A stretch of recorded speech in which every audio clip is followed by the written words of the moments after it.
Welcome, everybody, to another Marketing Momentum with Charles and Deborah. Hi, Charles. Hi, Deb. Hi, everybody. Okay, so today's topic is, I'm going to get this right, content factory. Did I say that? Yeah. I love that term. This is something Charles and his partner, I think you just launched it today, or is this a relaunch or?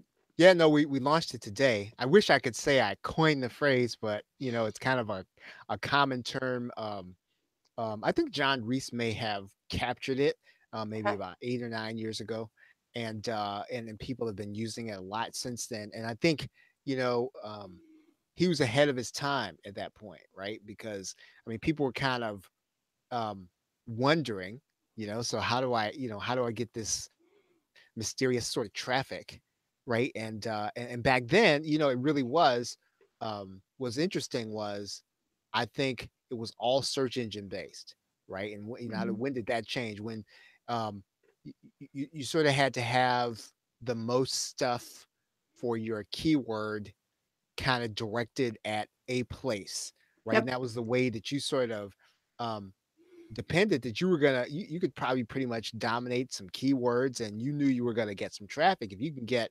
to the second page, right, of Google. Um, but now, I mean, as you know, I mean everything's changed, right? That whole search engine algorithm is so, I would say, uh, um, in some ways it's out of reach to be sure that you're gonna get it, right? I mean, there used to be things that, man, if you did these 10 things, you sort of knew, even if you weren't all that Mm. great, you could kind of depend on kind of being there. Now, Yep. It's it's easy. yeah, it's just easy, and now it's just less certain. And so now it really kind of feels like um, it's got to kind of be volume, and it's got to be um, sort of in this. What's the guy's name? Chris Anderson. It's sort of got to be in a long tail where you sort of defined this little piece of the long tail, Mhm. and then you've got to have like a lot of stuff like right on that thing. It's not even keywords, right? It's like everything now. It's so true though, because I used to really pay attention to search engines, but then I don't even say how long ago that was. It was like Alta Vista was, so there's a whole list of like search engines. It was before Google was the only one, and then you had Bing. No offense to, oh wait, I can say that we're on a Google platform, but I mean, back then you could. I used, what was it, Web Position Gold. I could Hmm. just position a keyword, didn't have to be long tail, and didn't have to be a phrase, just a keyword, and I was on within a day. I was on page one, and then you add to it. What was it? Go to, and then it was overture, and then go to, and then Right. it's pay per click. That was another one. I went in there, and I think I spent like, I don't know, $13, which didn't break the bank, Right. and I was on number one for another keyword. I mean, if I wanted, like, I was launching something, it was really easy to be on page one. I had the traffic. Yep. I had it's like, hey, we got to pay the electric bill. Let's go do this. And then you'd have the money. And then it was now, yeah, you're right. It's like, it's a more sophisticated. I don't even try to the same extent, because you could put all this effort or all this money into it and not make it. But I get results, like somebody's on, what was it? I think I've said it on Marketing Momentum. I had some kind of keyword phrase about birthdays on Facebook. I mean, all Uh-huh. it was one article. Somebody said, hey, how do I find the birthdays? Wrote an article how to find them. And now I get traffic to that one article. It was like, it was just It's to a help a weird friend. thing.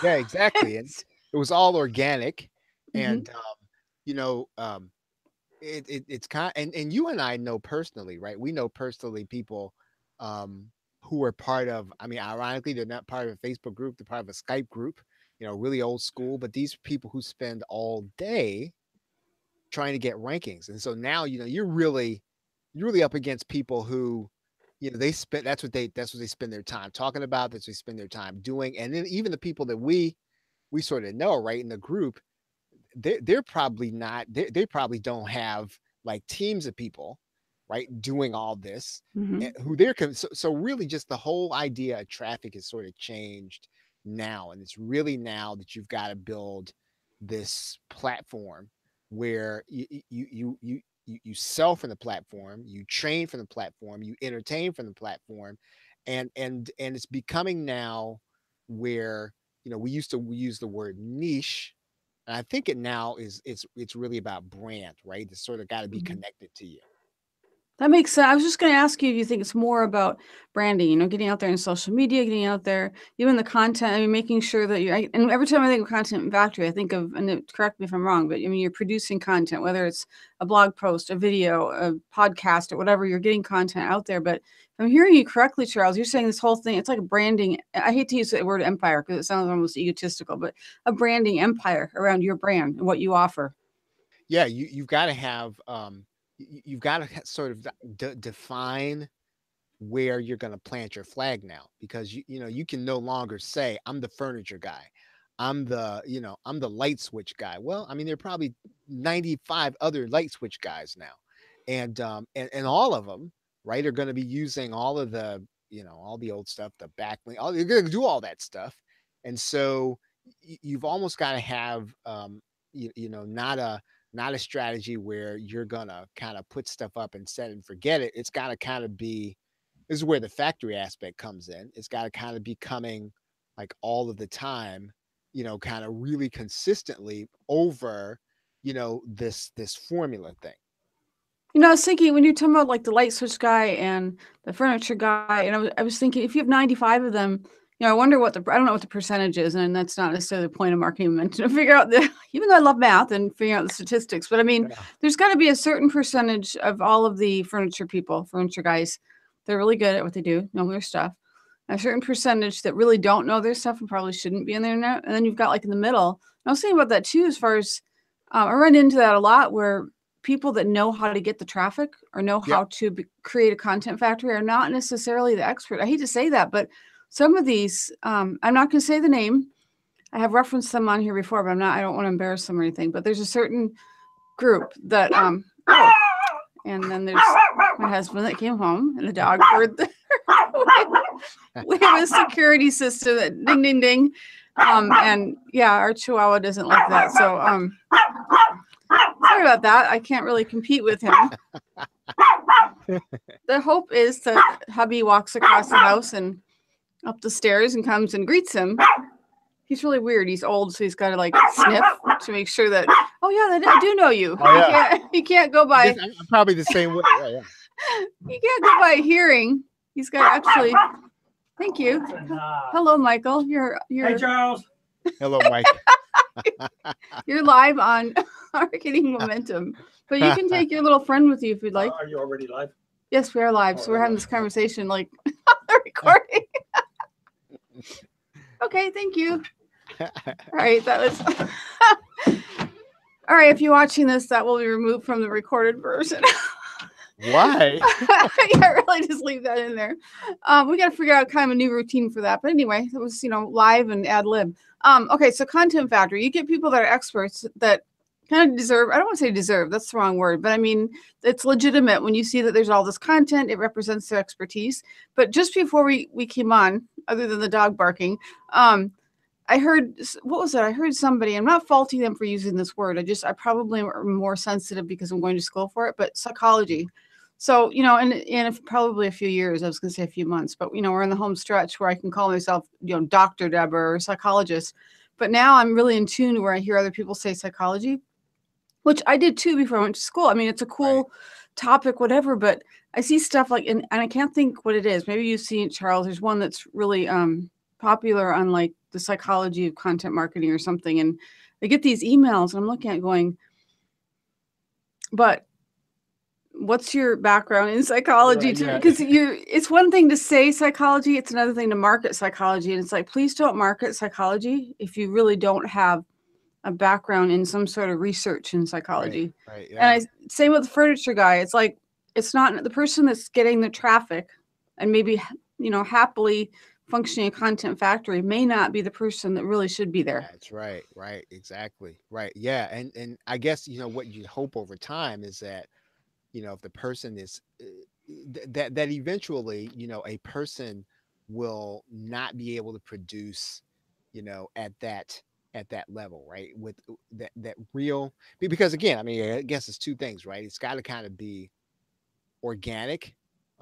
There is coming a point, I think, we're at this point now, which it does really have to be a little personal, right? You sort of want to know that you're listening to a somebody, and then as I think as you're alluding to, right? We're now there was a point at which it wasn't about credentials, right? In what we did. And I think that was the thing about the SEO thing, right? You didn't really have to have the credentials. You just sort of had to be able to kind of follow the formula.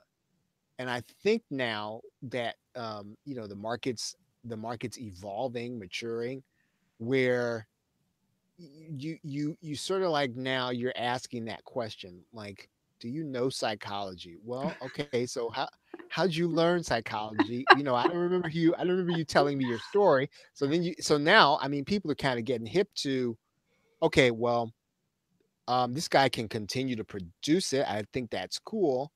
I'm gonna sort of like listen to this person because I sort of trust where they've come from, right? And I Mhm. guess it's that whole what the Simon Sinek dude says, start with why. Like I know that my why is similar to yours. So I can kind of listen to you because I kind of feel like, okay, I know where you're coming from and I Mhm. can get that.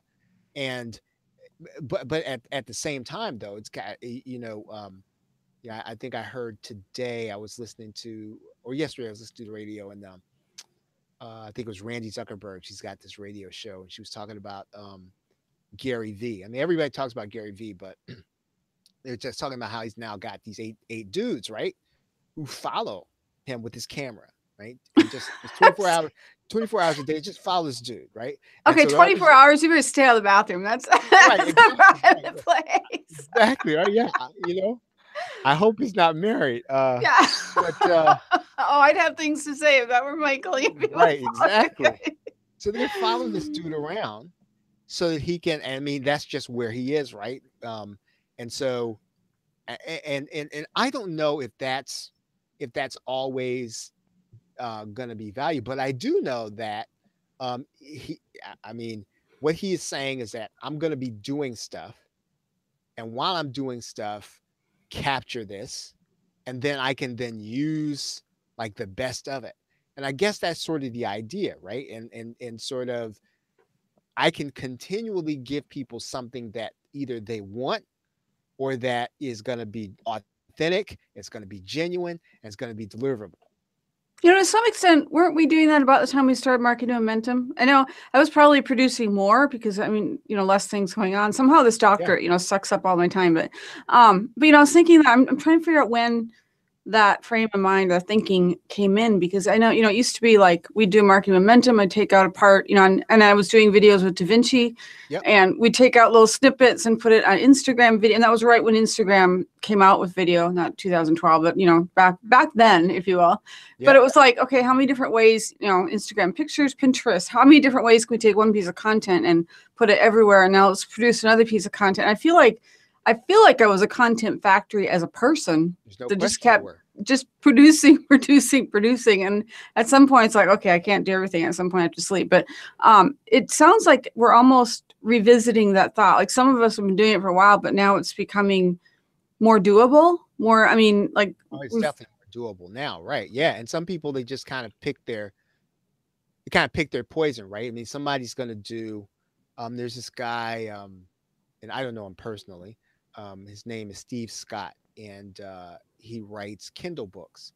And the dude just keeps writing Kindle books on I think it's sort of like on productivity and sort of how to do things better and how to do things online. And I mean, for a while, it was just all of the time. And these were not thin books, and they were books he was writing himself. But his idea was, well, he says, look, I'm gonna do this for a concentrated period of time. I'm going to get people expecting my next thing. And he just kept at it. And I think at last count, right, there was a point. And I don't think it all came from this. I don't think it all came from Kindle, but it was the result of him producing, getting consistent about producing Kindle books on a subject, right? And I'm guessing he was not the king of this subject, but I mean, I think it was at something like $330,000 from, and this was a year wow. just from being consistent, sort of picking the venue. So and that's the sort of what I talked about in the in the product that at some point somebody's got to sell something, and so part of the content factory's got to like turn into something, whether it is an information product, whether it is a Kindle book, whether it is a virtual conference, but it's got to be something where at the end of it, it turns into something that is monetizable. Otherwise, it doesn't make sense because the factory is going to have to shut down so they have any money.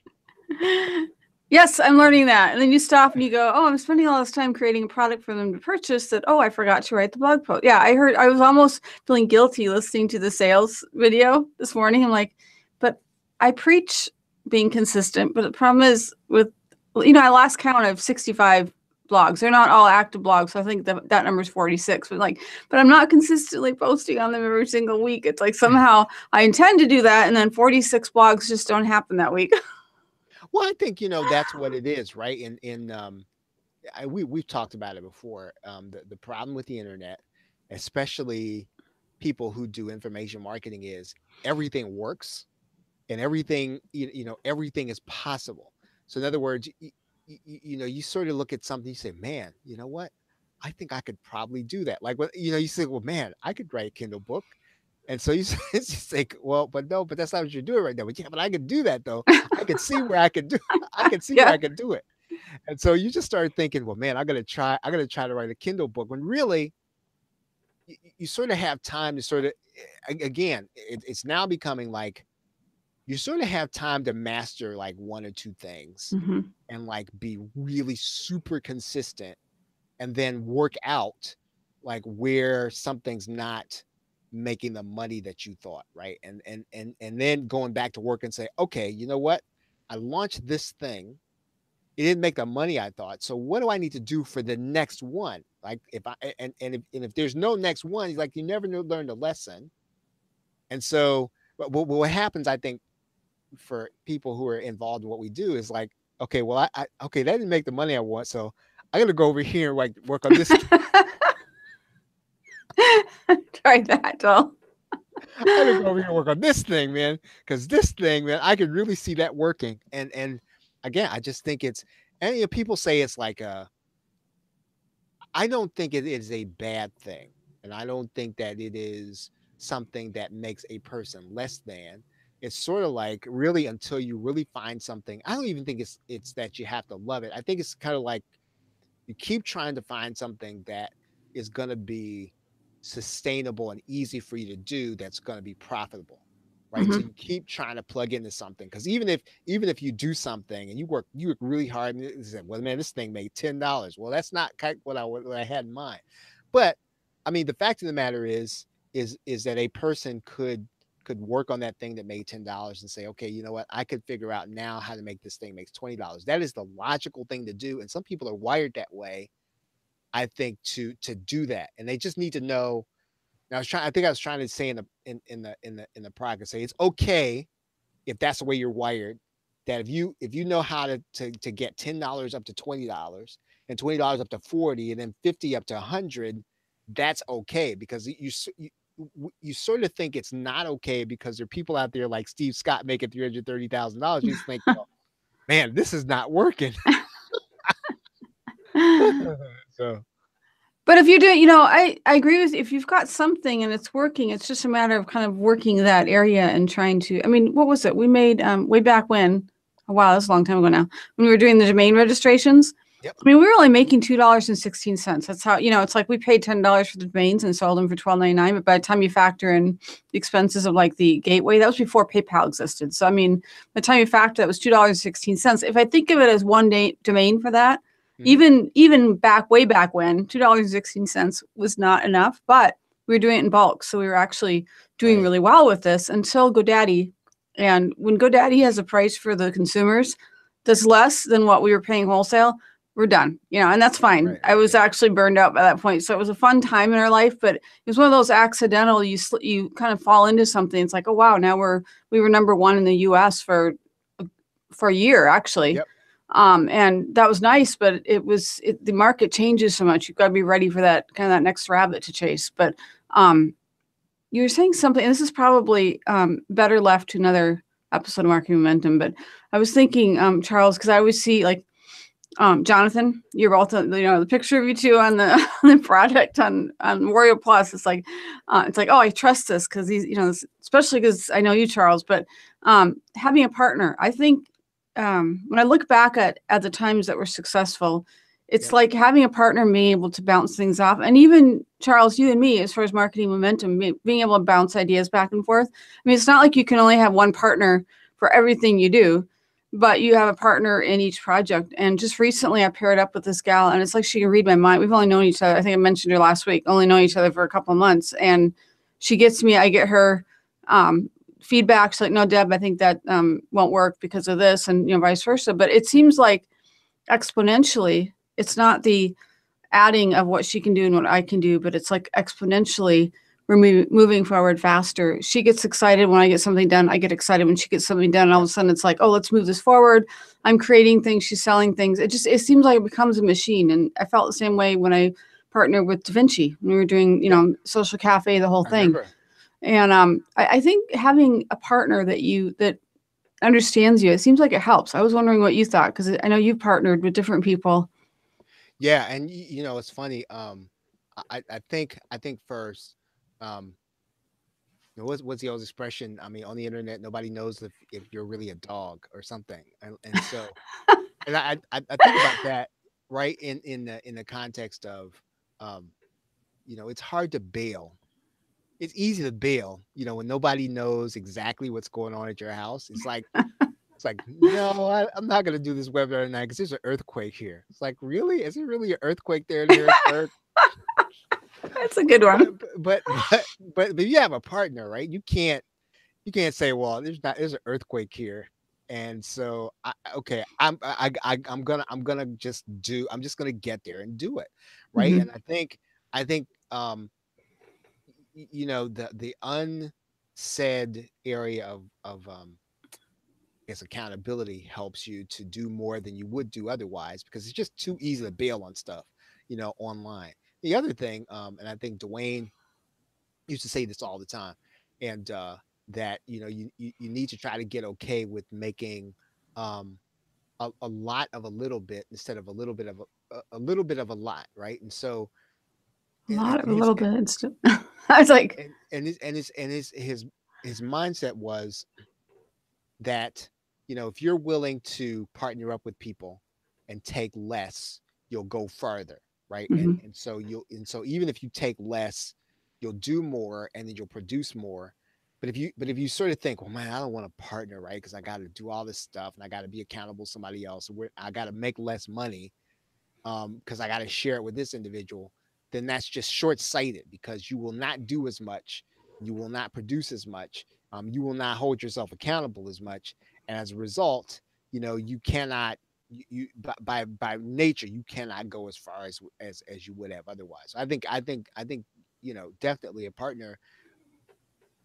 At the same time, though, I knew John. It took me a long time to partner with somebody after Dwayne. Now, see, I partnered with Dwayne, and this has more to do with me than it does partnering. Dwayne went to my church, right, for years. I was going to say that must be before he moved. Isn't he on a different continent now? Right, he's in a different continent, and so when he approached me and we talked together, it was because I really knew him. John and I partnered this year, but I've known John since 2011, right? We've worked together on some other things, and so again, and this speaks more to me than it does partnering. I just would not. I didn't want to partner at all, even understanding what Dwayne was saying, that you could go farther with a partner. I just, by nature, I just don't want a partner. And I think some people, are going to be wired up like that. But I think I can't even say it would be easy. I think that if somebody's going to partner, it helps me that I knew these people. That makes sense. Yeah, I don't know how I met Da Vinci, but we clicked, and I don't know if this works with you, Charles. And again, I should probably just save this for another episode of Marketing Momentum, but it seems like you have to have maybe one partner be a little bit more dominant, like the tiebreaker, if you will, than the other person. And I love Da Vinci, by the way, but when we get together, I remember, and I'm thinking of what you're saying, Charles, as far as going further, because, for example, for Social Cafe, I might not feel like sitting down and making graphics or even the topics, it's like, oh, I'm tired this morning, whatever, but we'd have our weekly meeting. And it's like, okay, I got to go to this meeting. I promised her I'd go to this meeting.